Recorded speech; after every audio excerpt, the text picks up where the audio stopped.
Welcome to Once Upon a Hot Take. I'm your co-host Jordan. And I'm your other co-host Leah.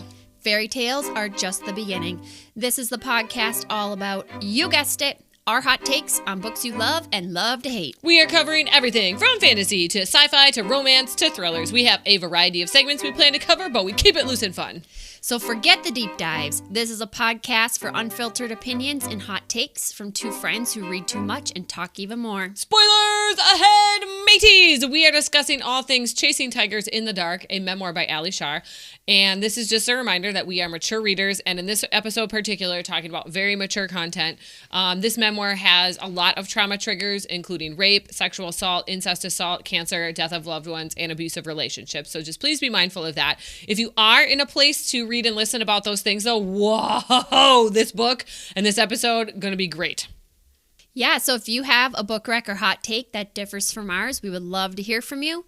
Send us an email at onceuponahot.take@gmail.com and follow us on TikTok and Instagram at Once.Upon.a.Hot.Take. Well, those emails should now go to the place that they're supposed to go, because coming in hot in our cold take segment is Leah's little email blunder. So get a text from Cousin Holly, and she's like, I just tried to send you an email, and this is what happens. And it like bounced back, and I'm looking at it, and I'm like, oh, silly Holly, you forgot the in Once.Upon.A.Hot.Take at Gmail. And she's like, well, I clicked it from your link tree, and I was like, oh, no. So I had the email wrong in the link tree. So apologies to anyone who has been trying to send us emails via the link tree, and it's been bouncing back. So we look forward to the flood of correspondence that should soon be in our inbox. I really hope there's just a bunch of emails waiting for us. I know, just sitting there being and like, we'll oh, thank God. A whole episode on reader or listener emails. Yeah. Oh my gosh, like the minis on My Favorite Murder, like just mini episodes. Oh, yes. One day, Jordan, one day. I do have another cold take, though. Do you have any? I do have one. Okay, do you want to go for a bit? Sure, okay. I will go. So in our 2025 recap episode, I was talking about Onyx Storm, and I had a name blunder. Oh, okay. Yes. We're chalking this up to pregnancy brain, though. Yeah, so. we are. Poor Zayden. Poor Zayden. I definitely called him Xander, which is not nearly as good of a name. No. So I'm very sorry, Zayden. Yeah. I did get it right halfway like through. Oh yeah, it was just one slip times. one slip. Yep. Like I heard it too, and I think I was like mid-drink, and then by the time I swallowed, the moment had passed, and I was like, it's fine, people are gonna know what we're talking about. It's fine. Caught that on the editing of the episode. And so. You're like, no. Well, put that in the cold takes. Yeah. What do you have, Leah? Okay, so I got another one. So I've got actually two people. One, Holly, this is what Holly wanted to email in on us. And then my coworker, Lindsay. Again, shout out Lindsay. Corrected me on the Matthew McConaughey. Remember when that was my nonverbal reaction to 2025. All right. And I was like, it's from a car commercial. Yes, yeah. Which it is, okay? I swear there's a car commercial with that in there, because I have not seen the movie Dazed and Confused, which is where this line originates. So Matthew McConaughey is like a creepy older guy preying on recent high school graduates, and that's like his line. Like, all right, let's come drink at my trailer or whatever. What's the movie? It's Dazed and Confused.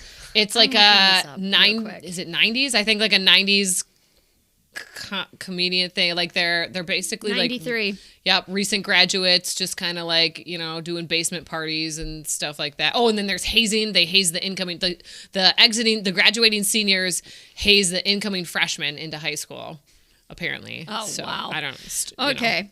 So apologies for that. And thank you for the corrections. Please, if we mess up, email us, really, because it works now. So and we do check our email. We do, yeah. And we've got a nice email signature now, too. So we're very professional. Yeah. So email us and you'll get to see that signature. Right. Well, I have our general hot take question today. Jordan, what's your favorite Disney movie? Oh, okay. Mr. I'll make a man out of you. Yes! I'm never gonna get my breath. Say goodbye to those who knew me. Boys I flew in school for cutting jam. I could literally do.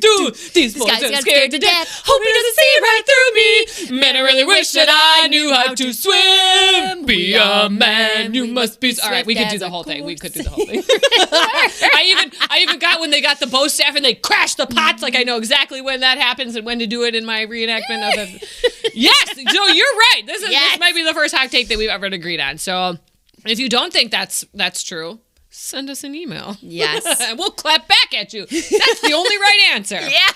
But have you seen the live action one? No, I'm too nervous. Me too. I'm scared they're going to ruin it. And yes. oh man, I also have a confession. So Shang is like, he was like one of my first like character crushes. Oh, yeah. Absolutely. Yeah. 100%. Grandma makes it obvious that he should be at the end of the movie. Yeah. Oh, yeah. Oh, yeah. She confirms that you are feeling the right thing. Yeah. You're feeling the right thing. No, the other thing with the live action is there's no music. Oh, yeah. And this is like makes the movie. And I did hear they just cut out Mushu. He's not even a character. So what are you doing? A lot of things, where's the comedic relief? What's happening? There's a lot of things that just didn't pique my interest there. Yep. So I'm just avoiding. Same. Yeah. It lives in a special place in my heart. Yeah, you can't top it, literally. No. I think they even made like a Mulan 2, but those are never good. I did start it. I had DNF. Yeah, same. Didn't even try. So cringy. It was so cringy. I was like, no. How do they do that? How do they mess up so badly? Like, why can't they not get a good sequel? The focus was in the wrong area. But I mean, in general, like Disney sequels are not good, you know? Yeah. They're not good. I don't think they put enough effort into it. Maybe the Toy Story franchise could be a one where they're okay. Frozen, yeah, you're right, Frozen. So the later ones maybe. But like, didn't they do... They didn't do Cinderella too, did they? I don't know. Yeah, like some of the originals, you got to leave the OGs the OGs. They're just... Yep. They're perfect. You can't touch it. Yep. And you shouldn't. It's the best one. Mm-hmm. All right, Jordan, tell us what we're talking about today. Okay. We are talking about Chasing Tigers by Ali Shah. Mm-hmm. Stay tuned for an interview at the end of the episode that we had with her. We had a truly lovely chat with her and are so excited to share it with you all. We probably will be referencing some of the interviews throughout the episode, but please stick around and listen to it. She is like genuinely one of the best people I've ever met. She is so kind and sincere and just adorable. Like, I was still thinking about this interview like days later. I was like, she's just such a lovely human being. Yep. So. Yep. We awesome. Share her sentiment. She sent us a thank you email that said she wished we lived closer so we could get coffee together. Yes! And I could not agree more. Yeah. So absolutely. We had the best time with her. Yeah. So definitely stay tuned for that because that's awesome. Okay. Whew. All right. Nonverbal reaction. Start us off, Jordan. I don't know if this counts as nonverbal, but bravo. Oh, that's like a lot of what mine is. I go, girl, yes. Like, this book got me righteously mad and fired up over all the injustice and all the predators that she had to overcome and just all of, like, pardon my French, the shit that she had to deal with in her life. But she comes out so much stronger with such a beautiful attitude. And not only that, but then she like shares it with the rest of us. And it's just so heartwarming and just lovely. Yes. Just lovely. Absolutely. So why this pick, Leah? Well, okay, so back when we were a baby podcast and first started our Instagram account, Allie was like one of our first followers. I don't know if we followed her, she followed us. I don't know the whole timeline of things. But she was the very first author that connected with us on Instagram and reached out and let us know that she's got a re-release of her memoir coming out in March. And she was like, would we be interested in covering that for the podcast and doing an offer interview? And I was like, okay, yes, like cool. Like, Jordan, a real author wants to talk to us. Yes. So we like agreed. And we set it up, obviously for January. And I will say I was very nervous for picking up a book with like a memoir with all of these different triggers and traumas in it. And I was like, oh boy, what are we getting ourselves into here? But I was so glad I did. Like, this book is so good and it's so beautiful, and it's such an excellent reminder of like, we just don't ever know what someone is going through. They might look great and fine on the outside, but like, you just got to be kind to people because you don't know what's happening. Nope, you absolutely do not. Yeah, Allie's book is very inspirational. Oh, yeah. And just, she's such a lovely person. Oh, she so is. She so is. And that absolutely transpires on the page. Mm-hmm. So pick this book up. For real. Like, yeah, like for real. Yeah. Okay. So hit us with the summary, Jordan. Yes, the summary. So Chasing Tigers is a memoir about Allie's life. She has not only found a way to survive the many challenges and attacks thrown at her, but has used these experiences to change and better her daily life. Throughout her story, she is incredibly raw and vulnerable while maintaining a balance of strength and positivity. Throughout her story, she provides methods of making each day count. She leans into her Christianity.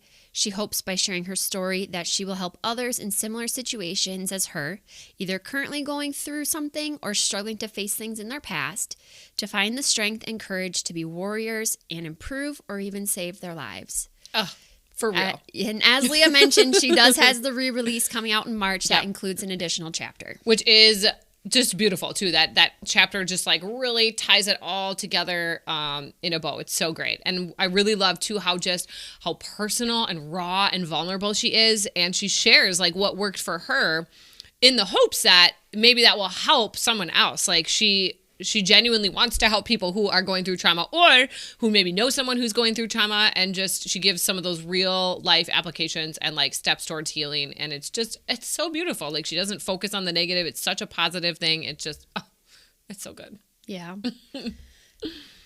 Okay. Are those your overall thoughts, Leah? No, I got more with that. Oh, so okay. Well, why don't you keep going then? My heart just, like she is just, like we said, such a genuine, kind human being. I love the positive message that she has. I love that she, like you said, leans into her Christianity. But even if you're not Christian, I think this book is still going to resonate with you because she's not beating you over the head with any platitudes or anything like that. She's not like, well, I just sucked it up and it got better. Like she just gives some real raw advice. It was so powerful, so inspirational. Her recapping of the trauma too was not like gratuitous. Like there was no graphic detail. It didn't make me uncomfortable. She just kind of was matter of fact. Like, here is what happened to me. Yep. Obviously it's not fun to read about someone else's trauma, but she wrote it in such a way that like I could totally like sympathize with her plight. And it was not, the trauma was not the main focus. Like I was a little worried when I picked it up that it was just going to be like, and then all these bad things happened to me and my life sucked. And that was not it at all. Like she just took such a positive spin on it. And it really, like, it seems weird to say, but this is an uplifting book for sure. Yeah. Amidst all the bad that happened. Mm-hmm. Yeah. So this book definitely has the potential to open up past trauma in your life if you haven't processed that fully. Mm-hmm. So maybe just, Leah gave us the trigger warning up top, but again, be prepared for if you do have things in your life that you're either working to come to terms with or haven't come to terms with, or even if you have, this book is very powerful. Mm-hmm. Yeah, and she talks about that too a little bit in the interview too. One of the questions is like, what advice would you give to someone who's still working through that trauma? And she had a great response to that. So this book, I think this book would really help. Yeah, but she's very gifted in her ability to focus on the positive. Oh, yes. And she's really worked hard to like process the traumas in her life, and it's palpable on the page. Oh, for sure. Yep. Yeah. Yep. And she talks more about that too on the interview. We're like, are you just like super positive or what? And she, kind of explains how that came to be, which is so cool. Yeah. All right, so I'm describing my read. I read it on Kindle, and I actually regret, I wish I would have had the physical copy of the book, because there were some pictures that she referenced, and they didn't translate over into my Kindle version that I had. So I wish I would have. Yeah. Is that what was going on? Yes. I also read it on Kindle. Yep. Okay, shoot. Yeah, I know. Well, I'm bummed, but... When the re-release comes out, we'll buy a copy. We'll snag that. Yep. Yeah. Because we are eventually, you guys, going to have a bookshelf of all our books that we've covered on the pod. Oh, yes. A trophy shelf somewhere. I forgot to tell you. Oh. I also have my mom look in here. I said, we need some bookshelves. Yeah. And she said, yes. Oh, yay, good. So she's working on that. The podcast room is coming along. Yeah, my father-in-law's going to put in a light for us. We are making progress. Yeah. It's getting really real. Okay. Oh, yeah. I also read this on Kindle. I already said that. Mm-hmm. Okay. Character analysis. Oh, okay. Well... I just thought it was really sweet that Doug wrote a poem for her, and then the poem was published. That was so cute. Adorable. That was super cute. Obviously, like, this book It's focused on Allie's life. surrounding Allie is the main She's the character. central, yes. Yeah, Yes. the central character. Yes, and we love her. She is Yes. one tough cookie. Like, she reflected on everything, too, with such grace and dignity. And I'm sure in the moment, you know, or in the after effects, she didn't feel strong and graceful. But in her recapping of it, like, she just does such a good job at being like, yeah, this happened to me, and it was bad. Yep. And it was not great in my life. But now I am moving forward, and here's what I've learned. And she just, And she, like, had constantly these focuses little, on that. like, life lesson number. Yes, that was so sweet. I loved that. I Yep. can't remember how many there are in Like total. each chapter kind of Yes. was like, okay, here's the lesson, and then here's how my life Yeah. reflects that lesson. I loved how that was the organized. story, was really broken down, like, by chapter. Here's what happened to me. Here's a little life lesson. And here's how to use that life here's how to be lesson. practically and applicate this Yes. to your life. Yeah. Yeah. Oh, I forgot to mention, too, on the re-release, the new chapter, she ties in this TIGER's acronym and like, how to kind of work through that healing. And it's so cool. She talks about it in the interview, but I just love it because there's a tiger motif all throughout the story. And she references different, like, tiger themes throughout, and so that was really nice that she was then able to take that theme and, like, turn it into an acronym for healing. So Yeah. super cool, super crafty and Yes. clever. Okay, the other character I wanted to bring up was her husband, Kevin. It seems like that she found a very loving and nurturing marriage after everything she's been through, which is fantastic for her. Seems like a really great fit. Kevin's a very central part of her life and her story. And he just seems like an incredible life partner. Yeah. So Happy. good for you, Allie. You got a good one. Yes, absolutely. And their combined household with 7 children. Yeah. Who Crazy. are all... she said she's an empty She's an empty nester. nester, so they've all flown free. Which is, I can't imagine. That must be a really quiet household after Yeah. that. Oh my gosh, yes, for sure. Like Brady Bunch situation, kind of, you know? Yeah. All right, so my character cocktail that I have crafted for Allie is a specialty coffee drink with sprinkles and whipped cream and excellent, like, syrup add-ons, and maybe one of the new, like, Starbucks protein lattes. You know, just get a little extra in there. Those are good, by the way, if you haven't had any yet. Because Allie talks about in the book she's a big, like, fancy coffee. Well, was a big fancy coffee drinker. Now she's like, that's kind of an occasional treat. So we love that. Yes. Oh, yes. I think, and she really loves raspberry coffee things. Yeah, so. she had her go-to was, like, at Caribou Coffee, like a raspberry mocha, white chocolate mocha or something. Yeah. Yeah. And so we went out before this recording and got our fancy coffees too. Yes, we did. In honor of Allie. Yes. I got a vanilla latte. Or no, that was a lie. A vanilla cappuccino. That was a lie. Oh, I haven't had a good cappy in a while. Yeah, I just got a plain latte. I'm getting, like, a little bit into, like, plain lattes now. Like, they're pretty good. That's a crazy take. I I do like the caramel lattes too, but, like, the other day I had one. It was, like, too much sugar. So I was like, let's just try a plain one. Oh, I don't like it. So there you go. Yeah. Good for you. yeah. Okay, highs and lows. Hi, I just love, like I said before, the tiger motif. The Yeah. writing style too just felt so personal, so real, like a conversation. Yes. And also, I can't believe she held a real baby tiger. Like, what? Yeah. What? Also, a real tiger peed on her. Yeah. These are real stories, people. Yeah. Real. Oh, it's Very wild. crazy. Yeah, she definitely has led a very traveled life. Yeah. She was an opera singer, you guys. A real life opera singer. Yeah. She's fascinating. Like, just her life story is fascinating. Yeah, she's a 3-octave opera singer. I told my husband that, and he, as we've talked about, Steven's a secret singer. Yeah. He was like, oh my gosh, that's impressive. Yeah. Yeah. Well, we should have had her do some opera for us. I did think about that. I was like, do we ask her to sing? No. Next time. Time. Be prepared, Allie. Yeah. Coming, Allie girl. I also just loved all the positive, practical advice with specific examples. Like, she shares her story too in a way that does not feel preachy, does not feel disingenuous. Like, And she doesn't spend too much time in the nitty-gritty of the trauma. She just kind of calmly recaps it, but then spends a lot more time unpacking the feelings and the reactions and the coping methods of how she healed and how she learned from it and how that could help you, reader, in whatever you're going through. Like, it was so well done. Like, I just loved it. Yep.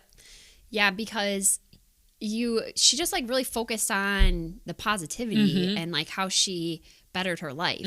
So yeah. And like the steps that she gives too is so like practical. You know, it's not like, oh, just don't think about it. Like, okay, everyone knows that that's the answer, but how do you do that? Like, she really like walks you through some daily steps that you can do. This is what worked for me. Try this with you. Here's another way you could try this. Like, it was really, really practical. Yeah. One thing that really resonated with me was her morning routine. Yeah, like that. I loved that. Yeah. She talked about how she would be like really rushed in the morning and not giving herself enough time. And I like, feel that. Oh, like that's my life. So I was like, maybe I should try this. She basically, her goal was to spend 30 minutes of intentional time in the morning with her Christianity and like some private quiet time with God. Yep. So, but she even talked about, she's like, just doing that cold turkey is tough. So she's like, I just started with 5 minutes a day. And then I bumped it up and went in 5-minute intervals until she hit her goal.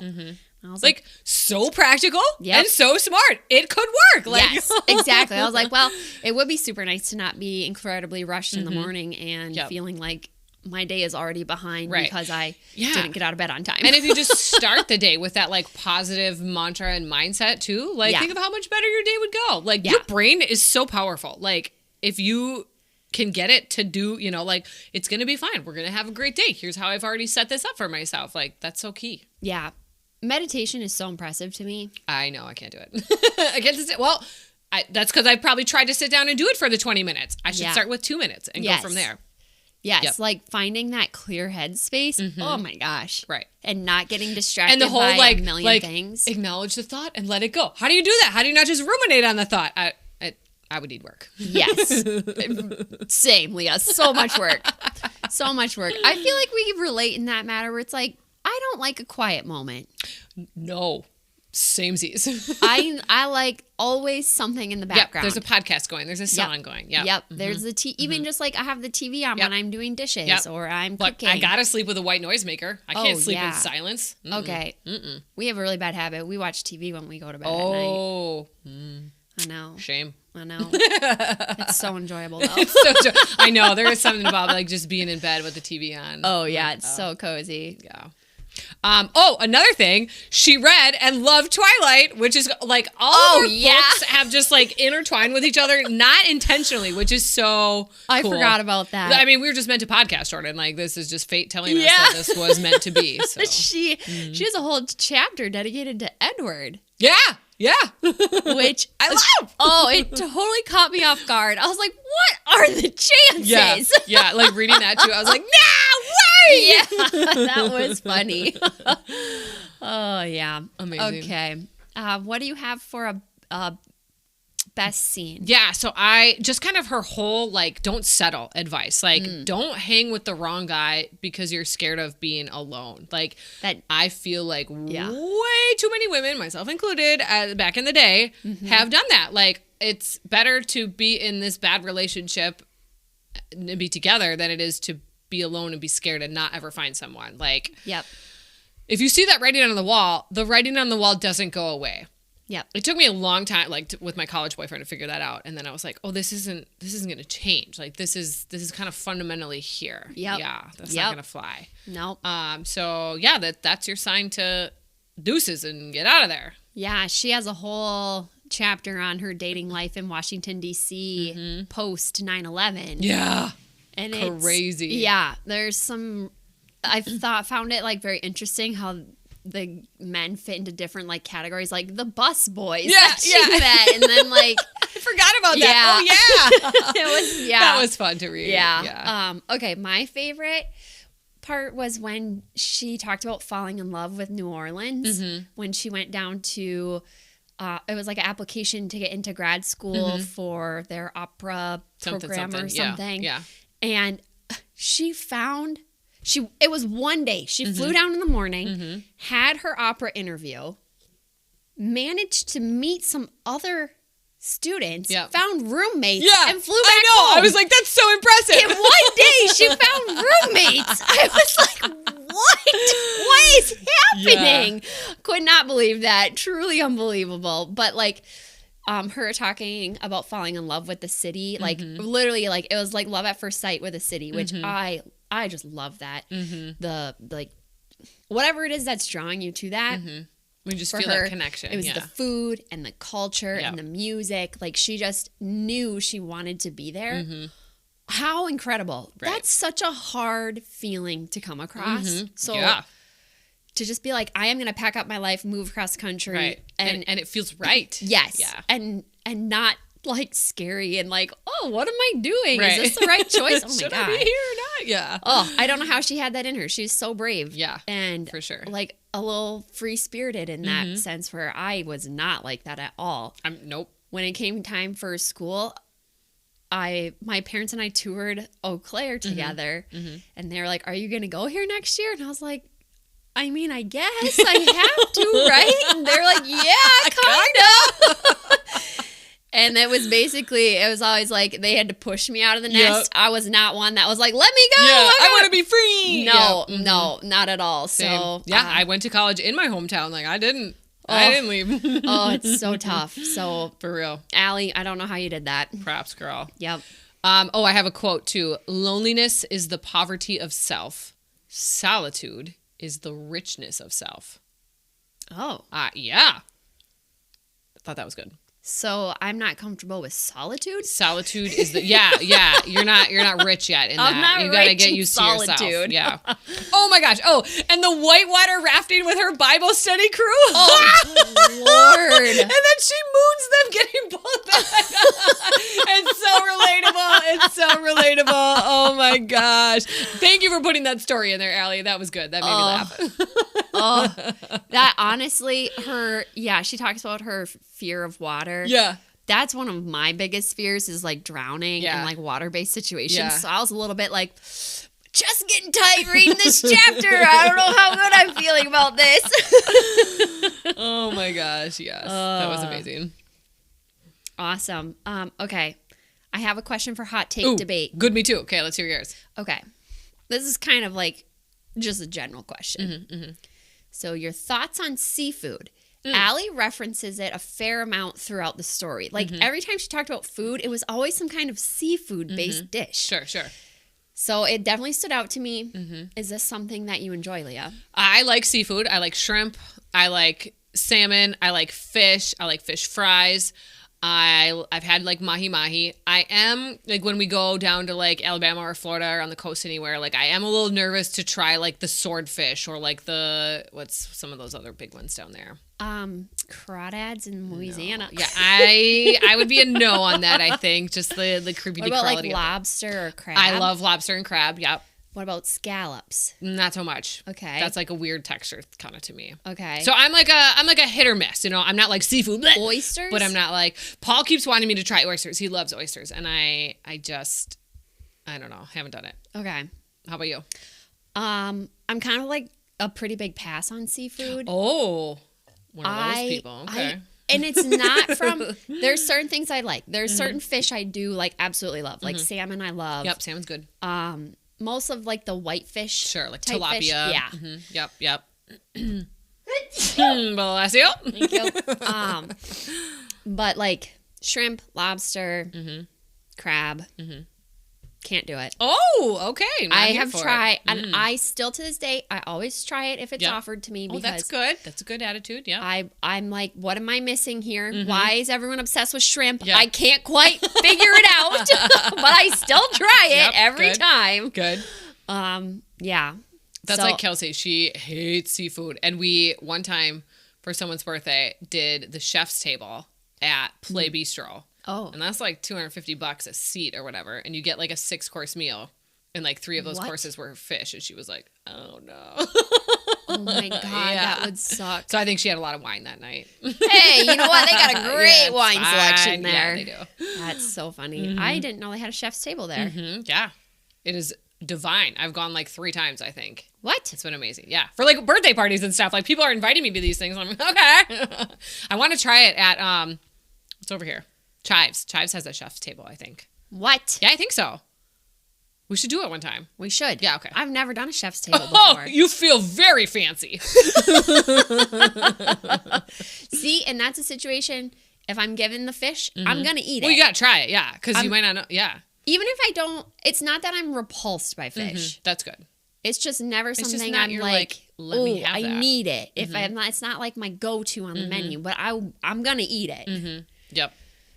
Okay. All right. What's your hot take debate? My hot take debate, and I think we've talked about this maybe in the Twilight episode, but do you believe in soulmates? Because Allie talked about how her second husband was like, yep, that was my I couldn't soulmate. remember. Did she use the word soulmate or kindred spirit? Cannot remember. Okay. Now that you're questioning me on this, I am going to Either way, defer. it's the same concept. Right, I can't right. remember what she referenced it as, but throughout, she did say how she thinks that there are, because she talked about her high school boyfriend being also one of these. I think it was kindred spirits. Yeah. That sounds right. Yeah. I think that's what she said. But she said that there's multiple of them out there, so it's just finding them. Yep. And I do believe in that. Yep, me too. That was totally my attitude. Yeah. Yep. Like, there's not just one person for everyone. Right. And if you get it wrong sucks. No. Yeah. I don't. Yep. That Same. doesn't seem right. There's way too many people in the world Right. for you to only have Just have one. one chance. That's crazy. Yeah. So no, I don't think that, but like, yes, I do think there's like that multiple people who you are going to be a really great match with. Yep. Agreed. Okay. Well, we're on the same page there. All right. Hit me up with your surprise question. Okay. Because I don't have one. So. It's basically the same thing as hot take debate. Oh, but okay. I mean, like in the spirit of question. Yeah. Sure. So Allie talked to us about some public speaking events that she's done. The largest being she spoke to 2 audiences of 5,000 each. Yeah. So 10,000 people at like one event. Yeah. So, but like split into 2 Right. sessions. But still. Could you ever speak to an audience of 5,000 people? You have that like personality, that teacher side of you. Yeah. So I think I could, but I think I would be hella nervous, like right in the beginning. Would you throw up beforehand? No, not that bad. No. But like, so I like read at church, right? Yeah. And the first time I did it, I like did it and I was like looking around. I was like, there are a lot of people looking at me right now. And then like the third time that I did it and I was fine. So now I go up and I was like, it's not a big deal. Because your church is big though. It's not like pretty you're big. getting up in front of like 70 people. No, there's probably like 100, 200 there. I would guess at least 200 Yeah. there. So yeah, I drew on my like teaching strength. I was like, I talk in front of people all the time. Granted, they're high school kids, and if they're judging me, who cares? But like, yes, it is a different story when you are in front of adults. But Yes. I think I could do it. I think I'd be very nervous. I'd absolutely have my notes. Like I wouldn't just go up there and be like, hey everybody, I'm gonna talk to you with no plan. Like that would never happen. But yeah. Okay. So I think I could, but I'd be nervous. You? I don't think I have that in me. I feel like public speaking is just maybe if I was exposed to it a little bit more, Yeah. but the most speaking I do is in front of like 5 to 10 people on a work call. Yep. I just don't have like a ton of exposure to for me, and even that I'm like, oh, who's in my audience? Am I a little bit nervous? Yep. I am not a public speaker. That is just not. And that's okay. in my We don't all have strength. to be, you know? No. So I think I would have a very hard time. I mean, could I actually do it? Yes. Right. Would I throw up both before and after? Yes. For sure. Would I sleep the night before? No. Would I maybe need a glass of wine before? Maybe. And then barf it right out. Yeah, exactly. Well, let's move to our Harry Potter legendary location scale / hype meter. So we can rank this as a Hogwarts, which means masterpiece, place you want to return again and again, true classic, no flaws. The Burrow is next down, a heartwarming and magical experience, a book that feels like coming home, maybe a little messy, but full of charm. The next one is Diagon Alley, a bit crowded, a few things didn't quite work, but you can find some real gems here. Privet Drive is not an easy read, it's a bit dull, you're just waiting for the magic to happen. Or Azkaban, the truly punishing experience, it's a chore to get through and has you feeling utterly drained by the end. Where are you clocking it? The Burrow. Me too. Yeah. The heartwarming part just, got it me right Absolutely. off the bat. And it is a magical experience. Yeah. And it's full of charm. Yeah. Yep. Classic, very solid, The Burrow. Yep. Absolutely. Which clocks in with Goodreads. Goodreads has it at 4.1 stars with 21 ratings. So my Goodreads review was, this was such a powerful story. Allie has experienced so much hardship in her life, but through reflection, prayer, and time, she's been able to process it and share her advice for others who are going through their own struggles. I really appreciated how authentic she was. And for those scared that a memoir of a survivor is going to be too much of a downer, I encourage you to pick up this book because she focuses way more on the healing and how to help others work through their past. I was pleasantly surprised about how much I enjoyed it because memoirs usually aren't my thing, but Allie was such a ray of hope and positivity that she had me inspired by page 1. Beautiful. You're so much better at Goodread reviews. I just throw a star. I've had to do it for a while because like kids will come ask me like, what did you think about this book? And I'll go look at my Goodreads and I gave it a 3 and I'm like, I read this book 5 years ago. I don't remember. So like I have to do it for me now. So then I get a little good at it. Nice. That makes a lot of sense, Leah. Yep. Maybe I'm going to have to start doing that. I think you might, yeah. And then so we won't keep buying books that we've read already. Yeah. We will check Goodreads prior to any book purchases. Now that you know, it will do your page count for you too. I was just going to say, is this another cold take we're coming in with? Leah has since informed me how to get my statistics. Yep, to do what they're supposed to do. So for any listeners out there, you can't just mark a book as read. You have to have it currently reading on a date. Yep. And then end reading on a date. And then it catalogs it. Okay, you read this in 2026. The problem was, I was doing that, but my problem was I was taking it off of the red shelf and putting it on my own 2025 red shelf. Okay, no, you let it go to the red, and then you can also sub-shelve it in a shelf that you've created. Yeah. It can be in 2 places at once. See, that's why I didn't know you could do that. And so I was like, oh my gosh, manually doing it? Yeah, every time. A loser. Oh my God. Wow. It's still just too funny. Sitting here with your calculator. I am flame. I can't get over it. Okay, well, enough of the Goodreads. Right. We're going to get it this next year. We're going to get it. We're going to get it. It's going to be like French kiss. Yes. Okay, so recommending this too.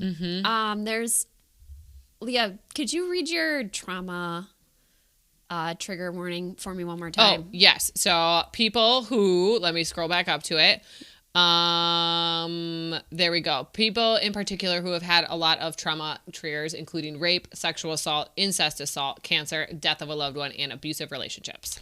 Yeah. So if any of these traumas are happening in your life or someone's life or someone in your life that they're dealing with this, I think it's a great perspective to gain. So highly recommend if you're going through it or a support person to help someone going through these. I think there's a lot of really great positive views on all of these topics. Yep. Also, anyone that's struggling with their Christianity and looking to rekindle a relationship with God. She really focuses in on that throughout the book. Like that's a through line for her in her life. And it was really beautifully done and wasn't like slap you in the face, beat you over the head, Bible thumping stuff. Like it was just like very practical, very beautiful. Yeah, like you said, very beautiful. Yeah.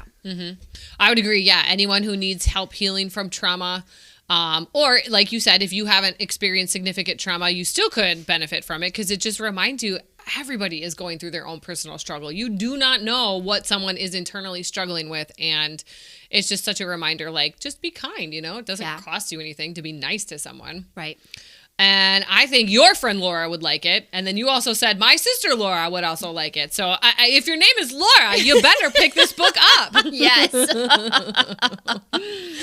All right, let's chat about the cover design. What do you think? Oh, Allie, she looks like a total baddie. Dude, yes, that's such a good picture. She's all like... her hair. So good. Yep. Perfect. Oh, her hair is gorgeous. Makeup point. Yep.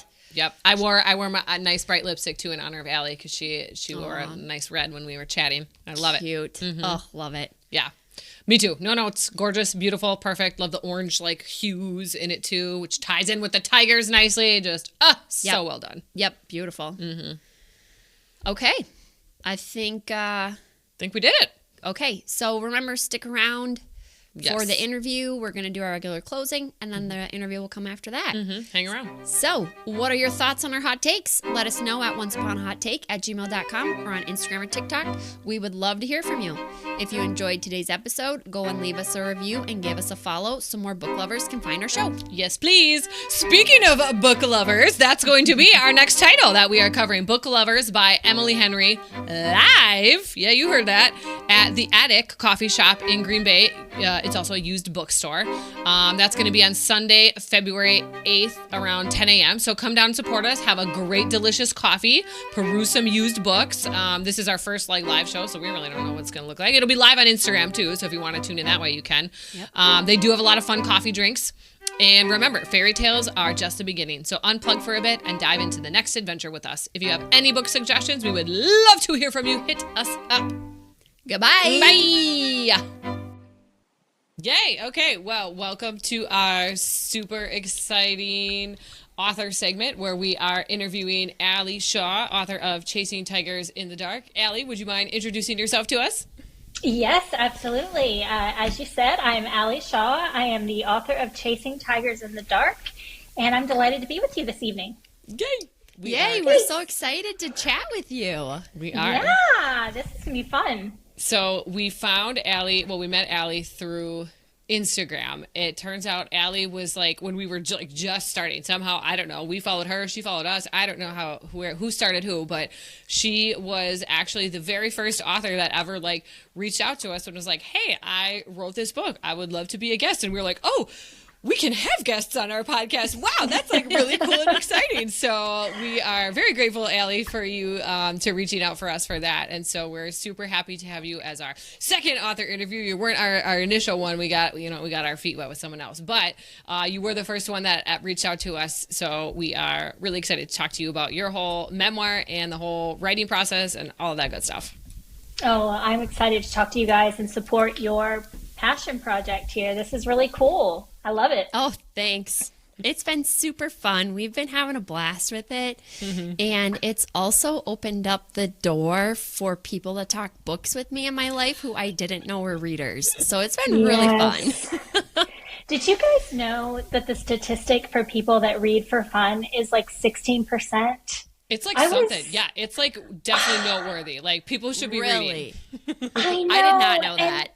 And the thing that shocks me too is there's all this data on, you should really read at night instead of scrolling, and it can really improve your sleep. And yes, so anything we can do to boost that statistic, let's do it.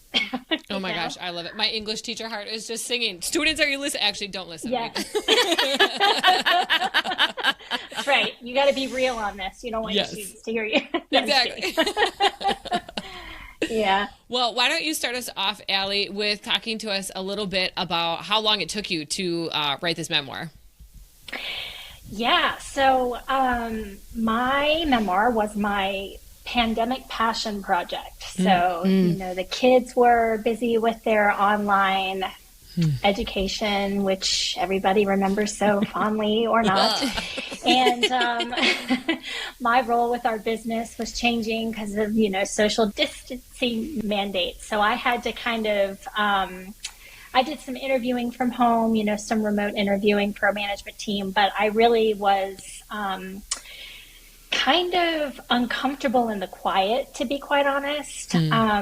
The quiet provided a space for me to confront several very distressing secrets that, not even really my husband knew about. So, it was kind of a blessing in disguise, but that book catapulted out of me like fire.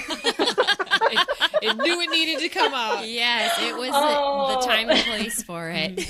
It really was. And, it was structured like one story per chapter. So, it started as a therapeutic exercise, but then ultimately, I realized it could be a tool to help other people. So, it took me pretty much the entire pandemic to write it.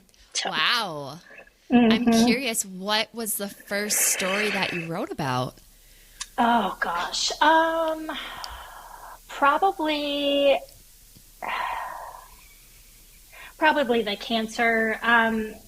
story, like the diagnosis and the whole process through that. I'm trying to think. Yeah, it was coming up. I think it was on my 15th anniversary of being cancer free. So that felt like a good time to, you know, talk about that and to spread some hope around that. Cause, you know, I knew a lot of people that were struggling with their own, chronic health situations or even cancer. So it felt like a good time to mention that. Well, just on top of all the COVID crap too. So, Yeah. Good point. Oh my Very gosh. good point. Yeah. That was very unbelievable, really. 19 years old and getting that kind of diagnosis. I'm shocked that you graduated on time. Like, that's crazy Oh my gosh, impressive no after kidding. taking off an entire semester to battle through that. Oh my goodness. Oh, thank you. Well, I think I was just ready to get back to real life, you know, to get back to, you know, all the things that I had set into motion before, you know, I had to take a break. So I was ready. Totally. Oh my gosh, I believe it. But still, what an accomplishment. And to not let that keep you from attaining your degree and even like going on and getting additional degrees. Very, very impressive. Thank you. I appreciate that. So talk to us more about the writing process, because you have a new edition. Is that what we're calling it? Yeah. So my publisher, which is an independent publisher, partnered with Simon & Schuster over the last couple of years to be a distribution partner. And so they are basically re-releasing their entire library. Oh. And so it felt like a good time because I had an additional story that I really wanted to tell. And I always felt like the first edition felt kind of unfinished. There were a lot of questions at the end of that. And since, you know, I finished writing that, I've moved on to fiction. And so I kind of wanted to stop talking about myself. And I wanted to kind of be able to, you know, make that story feel more complete. I wanted people to, you know, kind of have a game plan for healing, you know, should they decide to adopt some of the things that I mentioned in the book. So, yes. So that was kind of how that came to be. Within the last, I guess, 6 months, I added that other chapter, and we're going to print March 3rd. So it's good stuff. Oh, that's so Very exciting. Yeah, we're excited. So you're getting into fiction writing. How's that going? You know, it's going great. It's kind of an interesting story. So I was in New Orleans promoting my first book, like the first edition. And I was down there. I went to Loyola down there. And so I was at an event, and a friend that, you know, I'd known for several years was involved with this charity down there that works with human trafficking and recovery and rehabilitation of victims of human trafficking. And so it was the strangest thing. This idea started percolating, and, you know, so I was like, oh, that's interesting. And then as the tour went on, I just started kind of making some notes, and then it just kind of came together. But that was a much longer writing process. So I have a 2-book contract for the fiction project, and that comes out in September and then the following September. So 2026 and 2027. Man. It took a lot longer because I didn't have any idea what I was doing. You know, this wasn't like, you know, writing my own story. There are a lot of other components that go into writing fiction. And so it's been a learning process, but I'm grateful that I have a great partner that is helping me through that with this new publisher. So it's exciting. That. Yeah. So when you are writing, do you sit down and do you have like a set, like, okay, I'm writing from 10 to 11 every day and I'm going to write, 2,000 words today, or is it more just kind of ebb and flow and you go with what you feel?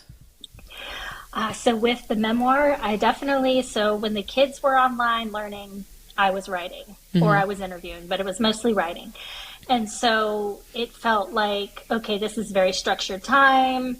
You know, I'm gonna get this done today. You know, like you said, maybe it's 2,000 or 3,000 words a day. But with the fiction project, you know, I was juggling traveling and promotion, and was still working for our company. So that was a much slower process. But I tried not to put too much pressure on myself. I tried to look at it as something fun. Ultimately, it was inspired by a social justice movement that I really want to fundraise for. And eventually that's what's going to happen. But if I rushed it, if I pushed it, then it wouldn't have felt authentic. And, they probably wouldn't have picked it up, honestly. So, Oh, that's such a good attitude. Yeah, you just kind of have to, wait for inspiration to strike in some of those situations, I think. So, for sure. Yeah. Who is your target audience for the fiction novels? Oh gosh, women. Okay. Okay. I would say women that enjoy reading thrillers.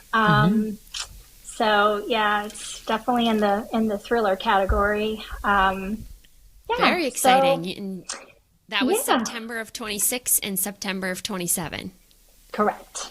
Okay. Just slate those in, Jordan. Yep. Yeah, I'd love to come back and tell you more about it. Oh my gosh, Absolutely. that would be so great. Yeah, we sat down earlier this month and we're like, you know what, we should maybe have more of like a plan, because we're kind of just like, oh, let's read this book next, and then we're realizing like we're not telling anybody that, so they can't like prep with us and read with us, and we're like, okay, yeah, we should get a little bit more of a game plan going.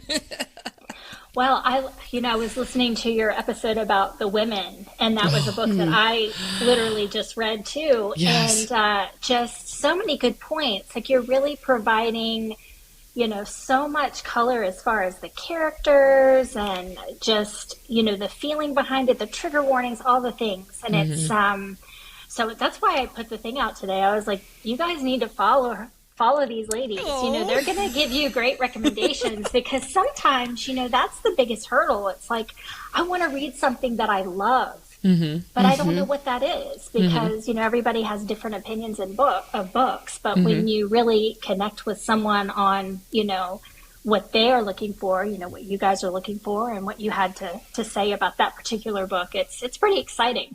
So, Yeah. Oh my gosh. you. We just love it. Yeah, we get so excited. We love to talk about it. We love to share. Oh. Yeah, that was so sweet. Thank you. I'm glad you're liking our content.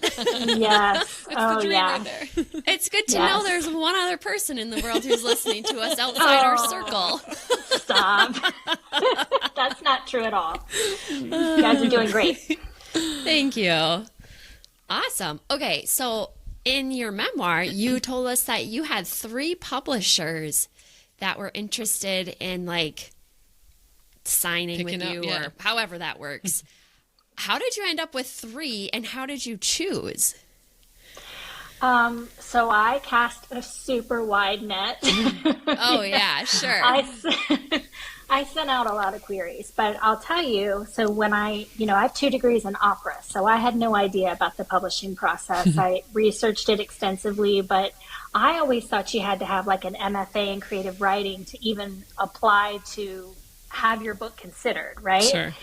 So when I started looking into it, and, there weren't these strict parameters around it, and, definitely every publisher has, their guidelines. You want to follow the guidelines, but I kind of looked at it as like a fun project. You research, okay, what do the publishers really look for in a query letter? So you do all the research on the query letters.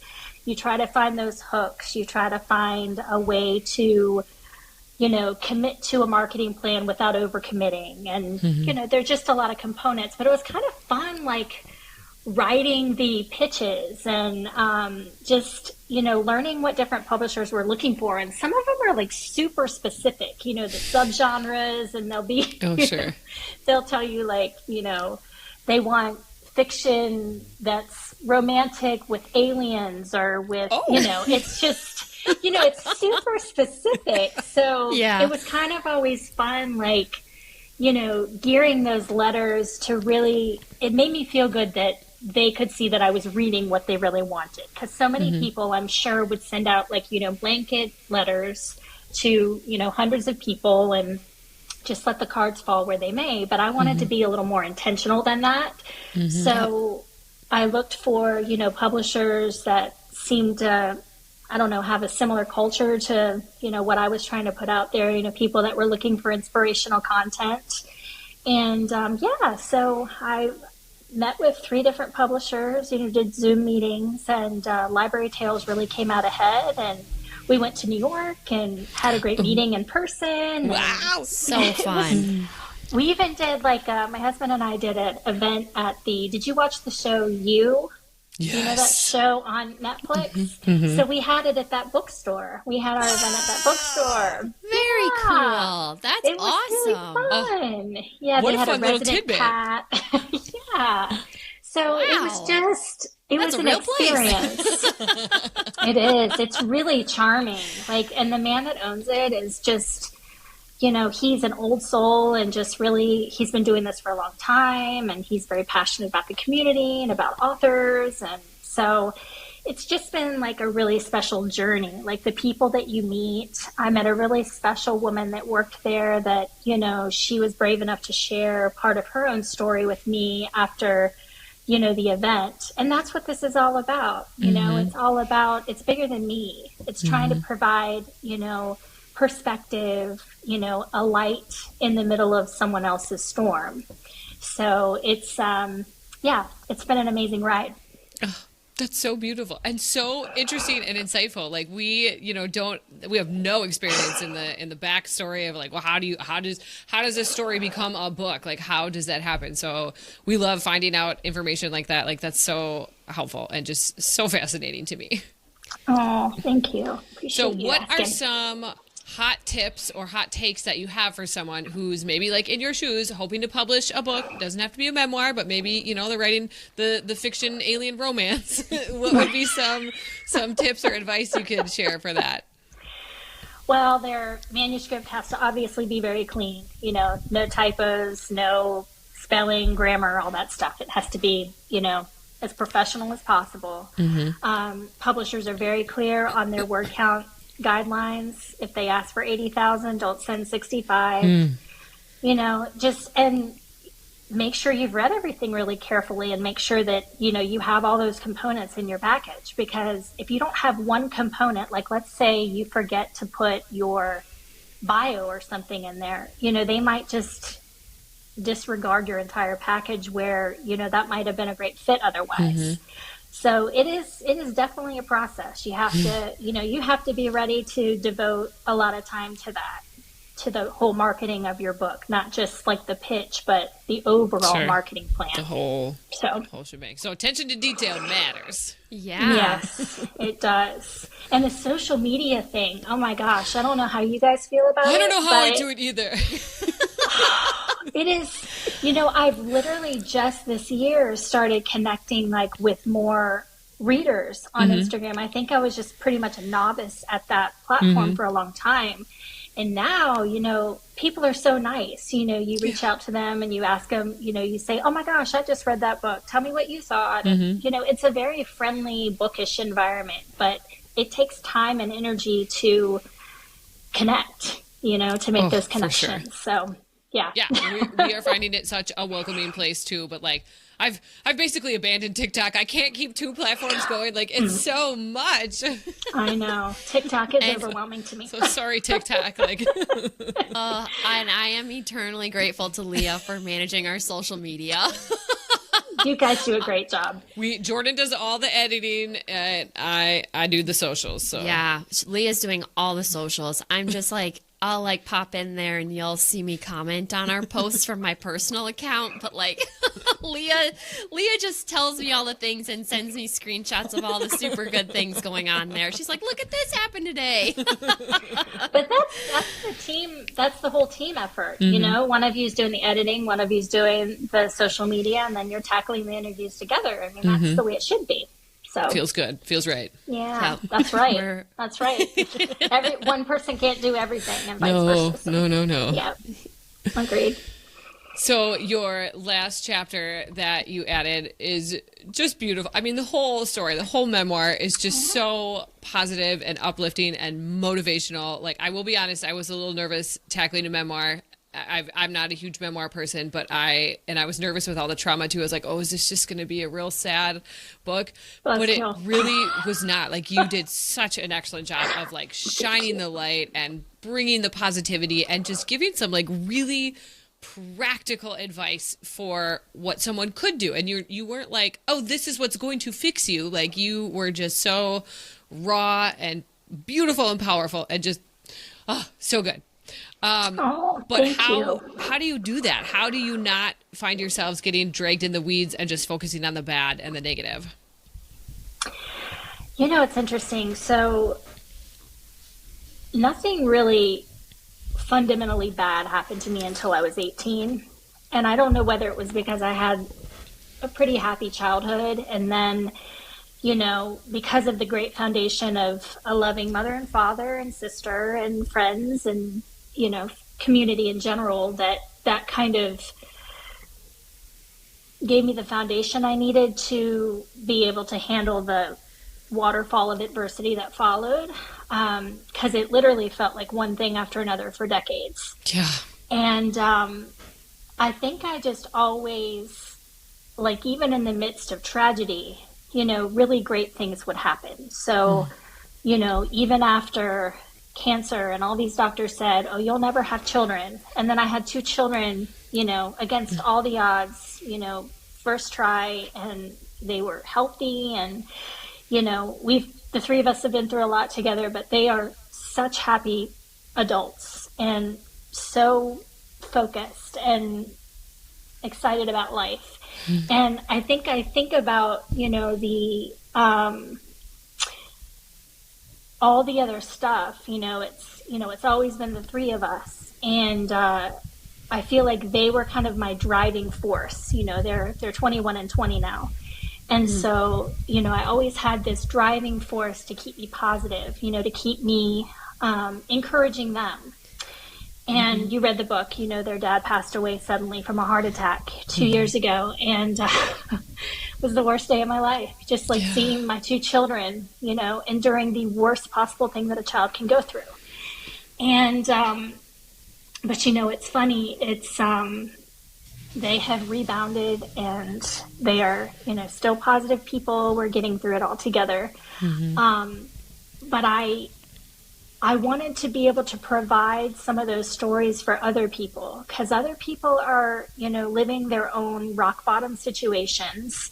Mm-hmm. They don't have any hope. I think back to, the women, the book we just read, our protagonist, Frankie, and all the things she went through, her mental health spiral, all the things she had that she was trying to overcome. And, we all know a Frankie. I think we all know somebody that is in the eye of the storm and they cannot find their way out of it. Mm-hmm.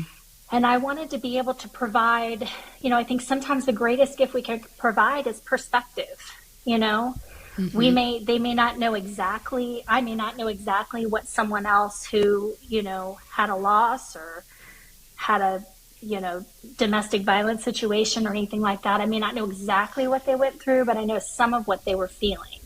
And so trying to be transparent and vulnerable about that in a book let me know that, okay, well, maybe this was all for something. Like maybe this is going to save someone else's life, or provide them with some tools to take that next step. I love that. Just the perspective. Like, that's so good. Well, thank you. And we know that there's a lot of people in the world going through their own trenches right now in whatever shape or form that takes. And you leaning into your faith, I think, is really something that a lot of people turn to in times of need. But also there's the other hand where people turn away from it and they're angry and they don't know how to, come back and find God through their times of struggle. So it was really inspirational to read that, how important that was in your journey. Well, thank you for mentioning that, Jordan, because I think that is kind of the through line, when someone tells you, you guys, you're about to have children, you have children. When someone tells you, when your biggest dream, which was mine, was to have kids, and someone says you're never going to do it, and then you do it, those 2 events right there, those 2 children, made me believe in miracles, made me believe that, God is going to give me the things that I really need and want to have if I just believe and stay the course. And so, I reflect on that example all the time. People, I know I have several friends who kind of the same situation, they were told they wouldn't have children, and then some miracle occurred and they ended up having kids, sometimes after 40. So you just never know. You have to believe. And I think faith is a powerful thing.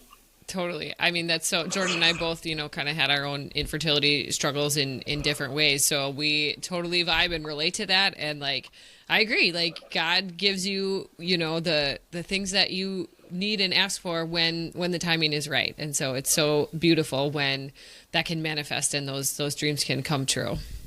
Absolutely. Well, I'm glad for you guys that you had that positive experience too. I can't wait to hear how Jordan enjoys motherhood. I'm sure it's going to be awesome. She's got a little bump right now. I came over. I was like, I bet you're so cute. Oh, thanks. I don't feel cute. Oh, but you are. I promise. Oh, thank you. Oh, yeah. I just feel very bloated and uncomfortable. Well, it'll be good though. Yeah, we're you have super a lot to look excited. forward to. Yes, Absolutely. Yes, we're very excited. Yeah. So I just patted my belly. You can't see. You can't. Oh, that's good. So sweet. Yes. Oh, okay. So I loved the whole just tiger motif throughout. I thought that was so great. I love the tiger acronym. So I just wanted to talk about that a little bit. Does each component kind of carry equal weight? Is there a logical progression to it? Or is it more just kind of a pick and choose menu and grab what you need from it? That's a good question. I guess it kind of depends on the reader. The first one, trust your intuition. So, I mentioned that could pertain to safety or decision making. But for me, it was always passion and purpose, like trusting your passion and purpose. And I think back to maybe you guys have a memory like this. When you're a little girl, you're laying in your bed and you're so excited because something really big is happening the next day. Maybe it's like Christmas Eve and you want to see what Santa's going to bring you, or maybe the next day you're going to go to Disney World for the first time. That to me felt like pure passion, right? Situational, but pure passion. It's the thing that's going to get you out of bed. You're super excited about it. And what I've discovered recently is that less than 20% of the population truly knows what their passion is.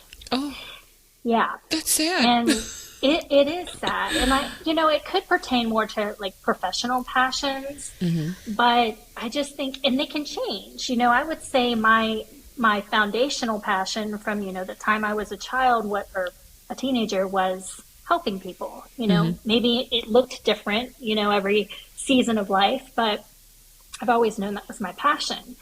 But, imagine going to work and just going through the motions, or staying at home with your kids and going through the motions and not having that focus. It's kind of sad. Yeah. So to me, if you're going through a tragedy, if you can try to connect to passion or purpose or both, it gives you something positive to focus on, even if it's adjacent to, the main show of whatever the crisis is. It's something positive that you can kind of grab onto. The second one, invest in yourself. Obviously, if you're in the trenches, if you're really going through something really hard, I do think that's a really important one, because it's not just, a financial investment in your therapeutic health. It could be an investment of time. The thing that helped me the most, and this was after COVID, I wrote everything down, but then I was like, why don't I feel better? I was like, I got it all out. Why don't I feel better? Yep. And I think it was just so much anxiety, around sharing the super personal stuff. Leah, I remember you saying something in the women podcast where you said, oh, men from the 50s, 60s, and 70s, they didn't share emotions. And I was very much raised by the silent generation mandate. Sure. Both of my grandfathers fought in World War II. They didn't talk about it. And I felt like, the behavior of suppression was passed down. It's generational. Just push it in there, keep it down. Yeah. I mean, seriously, you just push it and push it and push it, and then it erupts like a volcano. Mm-hmm. Yep. And so what really helped me in the Invest in Yourself segment there was EMDR therapy. Are you guys familiar? Yeah, I've done it. Yep. Oh, you have? Did you like it? Sometimes, yes. That's like the listening to, or wait, am I thinking of something different? So EMDR is eye movement desensitization and reprocessing. It's like, it's non-invasive. It's reprocessing memories through bilateral eye movements. Oh, And so- okay. Nope, I didn't do that. I did this like music therapy where you like listen to music and then like listen to your body. That sounds cool. It was cool. Yeah, it was a little But bit not painful effective. sometimes, but Oh, where you're like, oh, actually, my Why'd you have to elbows are listen to really Megadeth? achy right now. I don't want to think about this anymore. Okay, sorry. Continue with, what was it? EMDR? EMDR, yeah. Okay.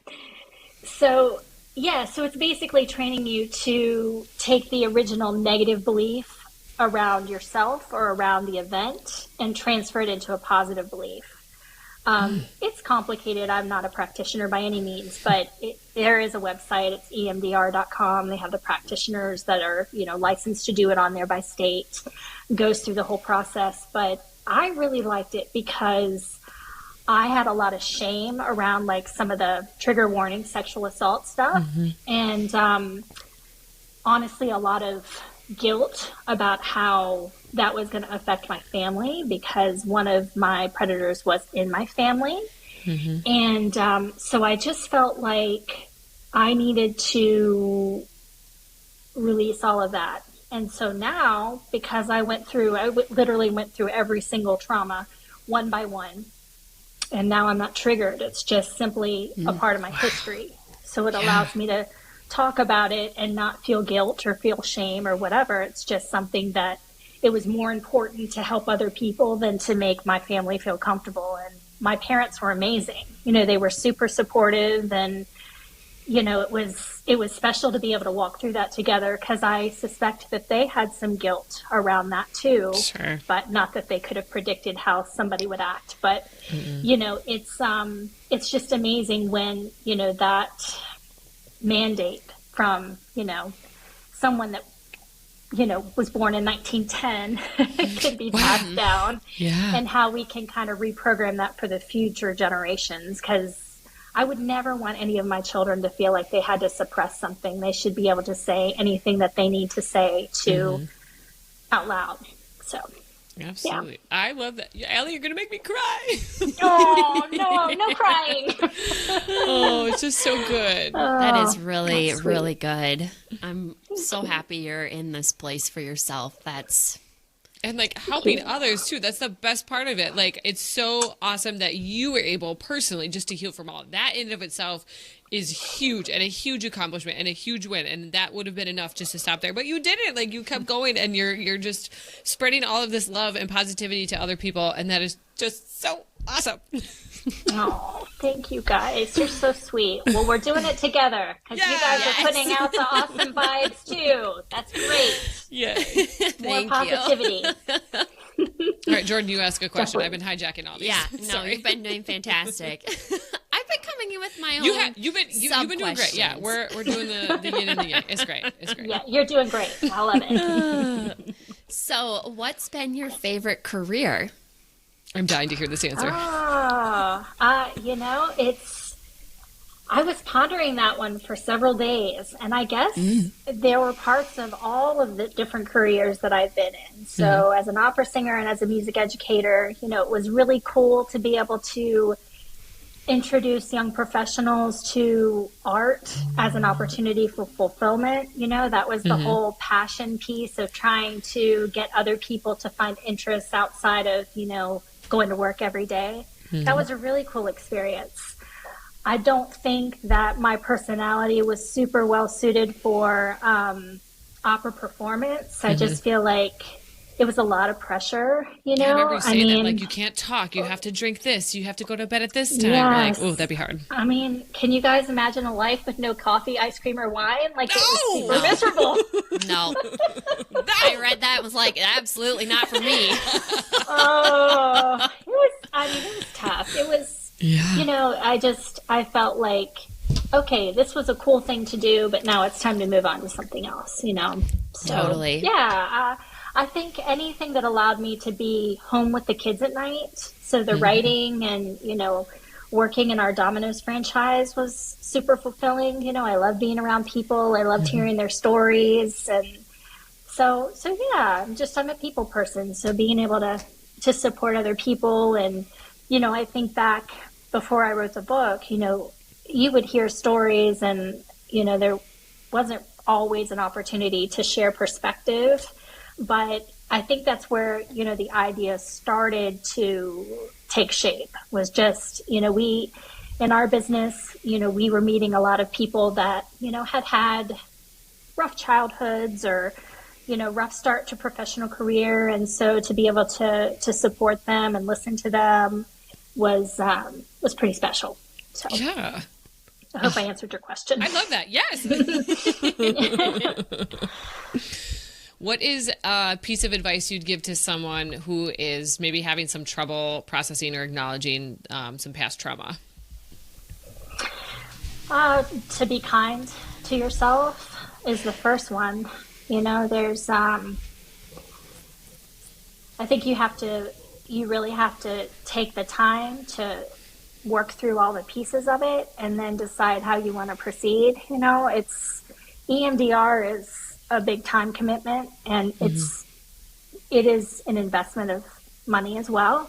And so, you know, I always promote like group therapy, because sometimes, you know, like we were saying earlier, hearing someone else's story, like within the, you know, whether it's an AA meeting or whether it's a loss meeting or a divorce support group, you know, hearing someone's story who's going through pretty much the same season that you're going through can be super powerful. Having that accountability partner, you know, when you're low, and knowing you can call them and say, oh my gosh, I just had this thought. And they say, oh my gosh, I felt that way, you know, 2 weeks ago. And there's a lot of, you know, strength in that, strength in numbers. So, you know, finding your circle, finding your people, and not, you know, banishing yourself to solitude because you are afraid, you know, somebody will judge you, or you're afraid that, you know, you just need to push it down and it'll go away. It doesn't go away, right? Can't push it down. It always resurfaces, and at the like worst possible times. So, especially as parents, right? Because you know, we want to show up like as the best version of ourselves for our kids. We don't want to be like wackadoodles, you know, when our kids need us most. Oh my gosh, yeah. My kids have this thing. I don't know if your kids say this, Leah. They're too young, but my son will say, gosh, Mom, you are tweaking right now. Like, and it's like, you know what, baby, I am tweaking because I love you. You know, that's just like part of the job. But, you know, it's just funny. You know, we make these jokes about it and stuff like that, but you do want to show up, you know, you want to be obviously yourself, but you want them to know they can count on you and that you're going to be, you know, in the best possible mental health condition for your kids. So, you know, if there's ever a question, you know, do it for them. You know, if you can't do it for yourself, do it for them. Do it for your extended family. Ugh, totally. So, you should write a book. This is so good. You're so sweet. Leah, do your students ever say that? Tweaking? No, it's crashing out now. That's what it's. Crashing out. That's the new one. Yeah, you're crashing out. That means you're weird?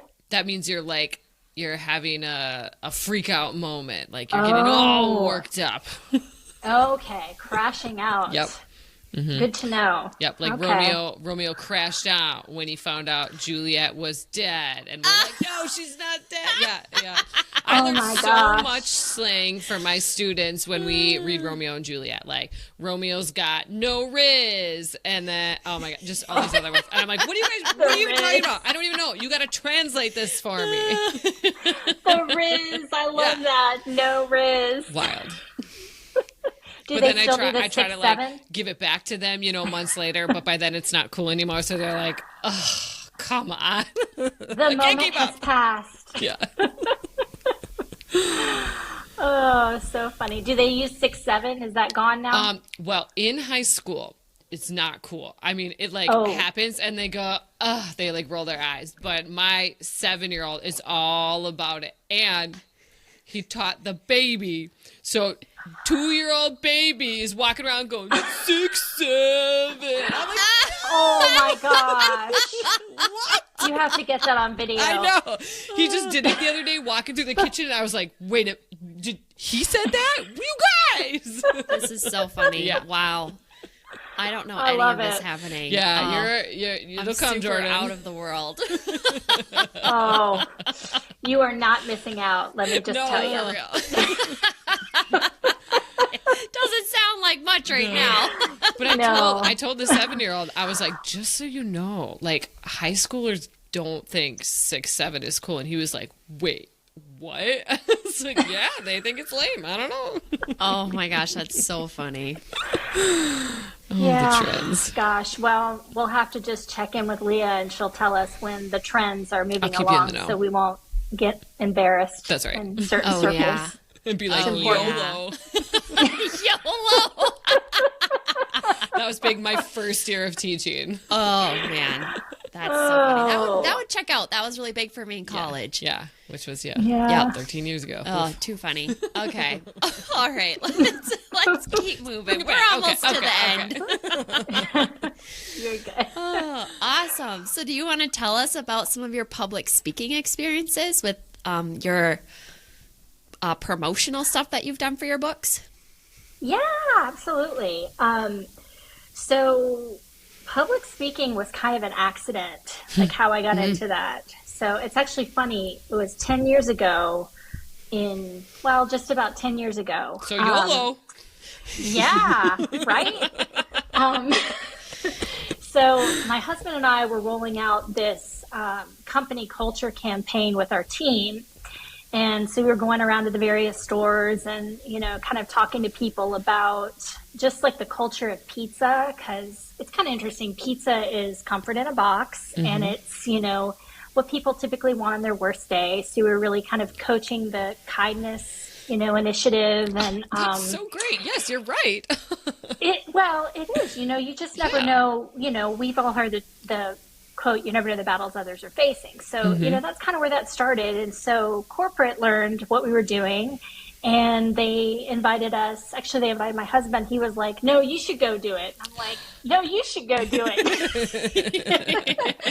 And so, so I ended up speaking to 10,000 people at a Las Vegas conference. Yeah. It was What? crazy. What? 10,000 people? It was like 2 segments, so they weren't all 10,000 weren't all there, but it was It several doesn't thousand. matter. That's so many people, and that's live. Oh, that's terrifying. Well, it was, but it was like we had been doing it for, months and months and months, and we really believed in it. We Yeah. really wanted to help, like QSRs or, quick service restaurants have a lot of problems with retention. So we were really trying to help, our peers, other franchise leaders with their retention issues. So that's kind of where it started. And then, with the book, it's, sometimes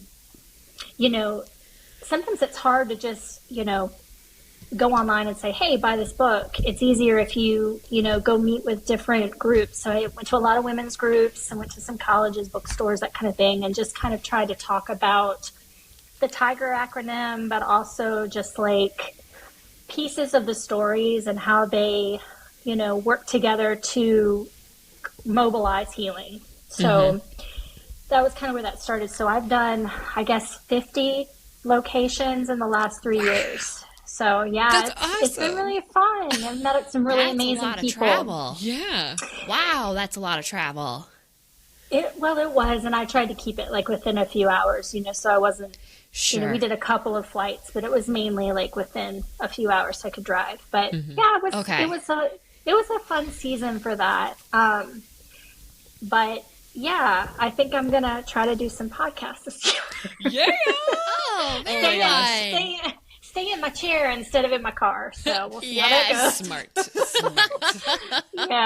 Yeah. Totally. Oh, that's so Absolutely. exciting. Awesome. Okay. Our favorite question. Ooh, I've been waiting for this one too. What's your favorite fancy coffee drink? Oh, I'm excited to tell you because you guys have this brand in your city. Do you know Caribou Coffee? Yeah, we do. Do you like it? Yeah. Oh, yeah. Oh, okay. So Caribou is how I started drinking coffee in college. And I grew up in a rural town. We didn't really have we had like a mom and pop coffee shop, but we didn't have like a Starbucks or anything like that. And so in college, I was like, oh, I don't really know if I'm a coffee drinker, but they had this drink. I don't know if you've ever had it. It's called the Light White Berry Mocha. Have you ever had it? No. Is I this don't the one think it's that was on- in your book? Maybe. Yes. Okay. It's still the Yes. go. Okay. Yep. So, but I don't think it's on their menu, but you can still order it. It's like white chocolate mocha and raspberry, and it's so good. Oh It's boy. really good. Ooh. So, what's your favorite? What are your favorites? Oh man, I'm pretty easy. I like anything with caramel, like a good caramel latte. Ooh, yeah, No That's a good lavender one. though. Don't put that anywhere near my coffee. yeah. I don't like lavender either. Doesn't make sense to me. That's like a Smells tea good, thing. but I don't want to eat it. Mm-mm. Yeah. Yeah, agreed. How about you, Jordan? Mine is probably the Starbucks cold brew with sweet cream. Ooh, they That's do like Okay, I my drink that a lot. go-to. I love it. So Oh, good. it's so good. I love everything about it. There's no flaw in that drink whatsoever. I know, and it does the trick. Like you feel so like energized and ready for your day. Like I shudder to think how much caffeine is in that sucker, but it's good. I miss it. I miss it dearly. I am absolutely having one as soon as this baby's out of me. Oh, I know you do. They don't do a decaf version, I guess. Not of cold brew. Oh Nope. yeah, that'd be. Not cold brew. Maybe of like an iced coffee that's decaf or something. I know it won't be the It's just not same. gonna be the but same. Yeah. I Here you go. know. Get it, Jordan, and then you just have a couple sips each day for a week. You just keep Oh. putting it back in the fridge. That's That right. sounds like some willpower there. Yeah, you have more willpower than me. That's tough. I don't think I Definitely. could do that. That's not in my current state. The willpower is like out the window. Yeah. Here it is. Oh, I'm yeah. having this. Yeah, if Are I you want having it, cravings? it's yeah, I've been like, it's like going in phases where it's like I only want to eat this one food and then I get repulsed by that one food and then I have to move on to the next no. one. Yeah, so like there was a time period where I was having a Virgin Bloody Mary every day and now I can't even Nice. have it near me. It's just like Oh. So Well. my current obsession is flaming hot Cheetos. I love flaming hot Cheetos. Oh my gosh. That sounds fun. I mean, it's not a Yeah. cold brew, but it's still fun food, right? Yeah, it's, I mean, sometimes I'm like, well, do I need this? But I'm like, ugh, who It's cares? for the baby. I Yeah. still have some fruits and vegetables in my day. I can have some Cheetos. Good. That's right. You have your Cheetos. Yeah. Absolutely. So we'll see how much longer that lasts. That's been about a week. All right. Oh, okay. Right on. Yeah. Funny. But you felt pretty good. Just recently. I had a very, very tough first trimester. So I'm very grateful to be out of that and just being able to eat anything. So things are definitely looking up. What do you think, Leah? I'm feeling girl with that statement. I was so know. sick with my girl and not with my boy. I No had- wonder. Yeah, my first one, I had nothing, no symptoms. My second one, I was like a little nauseous, and then got a little more nauseous with the third boy, but no, like not like she had. So I was like, I even was getting sick in the car. Oh, no. So like, Oh, I was no. like, you know, we're in Wisconsin. I was thrown up in snowbanks anytime I was in the car. It was terrible. No. Oh, I gosh. was like, I have to stop going places. Thank goodness I work from home. Otherwise, that would have been terrible. Oh, Jordan, Don't miss that's that. tough. I'm in a much better place now. So we're Yay. cooking. Yeah. That's good. Yeah, you look like Yeah. you feel good. That's good. Yeah. It's a world of a difference how when you can eat, you feel better. Figure Yeah, that out. All right. Yep. absolutely. So For yeah. sure. Well, thank you for asking. So we're coming up on the end here. Is there anything else that you'd like to share with our listeners? Let's see. I guess I didn't finish out the TIGER acronym. And I would say that the other most important thing is to exercise self-care and not be afraid to reinvent yourself. That's something I've had to do, many times. And a couple of the times I didn't really have a choice. But it's so interesting. Like, I didn't really talk about my divorce very much, but like the divorce led me to my happiest life, and my first husband and I really began to co-parent quite well together before he passed away, sadly. And I found my soulmate, and it was really beautiful. So, divorce is terrible, and I really feel for anybody going through that. But sometimes, the end result can be better than what you even imagined. So just to have hope. Things are going to get better. I like that. And I feel like that's just like the God handed it too, like you don't, in the moment, you don't see why this is happening, but sometimes, even years down the road, you can look back on it and it kind of makes sense, and that you can see how the path got you to where you are today. Absolutely. Yeah. I was trying to think. I was like, did we finish Tiger? So I'm glad you remembered to bring that back up. Yeah. Well, it's all in the book. So, if people are interested in the specifics of each of those directives, it's all in there. For sure. You absolutely should check out, people. So if you haven't, this is your call. Go get it, because it will not disappoint. It's a quick, very easy to process, digest, but it's so good. It's just so beautiful and powerful and inspirational and uplifting, and I can't say enough good things about it. Oh, Leah, Jordan, you guys are so kind. I really appreciate it. It's very difficult to put yourself out there and not know what people are going to think, and it's truly an honor for me to be able to connect with you guys, and I appreciate your support more than I can say. Yeah, we're so happy to meet you and talk. This is just, it's been so fun. lovely. We're getting to meet so many interesting people. And like you said, the bookish community on Instagram is so supportive and sweet. And we're just having the best time meeting all these new people. So thank you so much for reaching out and sharing your story with the world. And we're super excited to read your fiction books coming up. So that'll be really fun. Thank you so much. I will keep you guys posted, and I will send other authors your way if you'd like me to. Oh, please, yeah. I know some wonderful people that you guys would have a great chat with, so yeah, absolutely. I'm happy to pass them along. Yeah. So, Allie, how can our listeners connect with you? Email, social media? How do you want them to follow you? Instagram and TikTok, I guess, are the easiest. At Allie Shaw Authors, probably the easiest way. Even though TikTok, as we mentioned before, so hard. I neglect it so bad. Oh my gosh, it's hard. But maybe next year, right? That'll be a good goal. 2027. That's our year. Yeah. That's our year. TikTok year. Yes, we're gonna do it. No, I appreciate it. Would love to connect with readers.